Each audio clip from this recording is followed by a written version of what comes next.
సేవకులను గురించి ఒక విలువైన మాట. ఒకరోజు నేను పోలీస్ డిపార్ట్మెంట్లో పనిచేస్తున్నాను. వాక్యం అర్థమైన ఎవరైనా సేవ చేయాలనుకుంటారు. ఒక పక్క ఉద్యోగం చేస్తూ మరో పక్క సేవ చేస్తూ ఈ ఉరుకులు పరుగుల జీవితంలో పరిగెడుతున్నప్పుడు పోలీస్ డిపార్ట్మెంట్ అంటే ఎలా ఉంటుందో మీకు తెలుసు. ఖాళీ ఉండదు. ఈ బైబిల్ని సెంట్రీ డ్యూటీలో పోలీస్ స్టేషన్లో చదువుకునేవాడిని. ఇదే బైబిల్ నాది.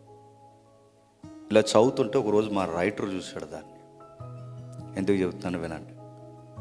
నువ్వు క్రిస్టియన్వా అని అడిగాడు. అవును సార్ అన్న. ఇంటికి వెళ్ళినప్పుడు చదువుకోవచ్చుగా, స్టేషన్లో ఎందుకు చదువుతున్నావు అంటే నేను క్రిస్టియన్నే కాదు సార్, ఉపదేశకుడిని కూడా అని చెప్పాను. ఆయన క్రిస్టియన్ అన్న సంగతి నాకు తెలియదు. తర్వాత ఒక మాట అన్నాడు ఆయన, ఉద్యోగాలు ఇవన్నీ కాదు కానీ సేవ గొప్పదయ్యా అన్నాడు.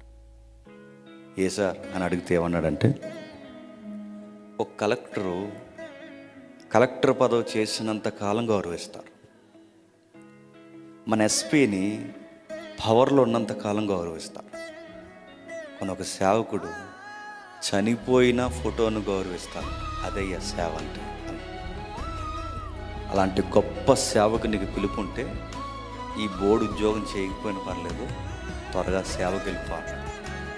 అంత గొప్ప పరిచర్య సమాజానికి అర్థమైంది. అలాంటి పరిచర్యను తెచ్చి దేవుడు నమ్మి మన చేతుల్లో పెట్టాడంటే నమ్మకానికి ప్రతీకగా ఉండాలి. చాలా జాగ్రత్తగా మనం పరిచర్యను జరిగించాలి.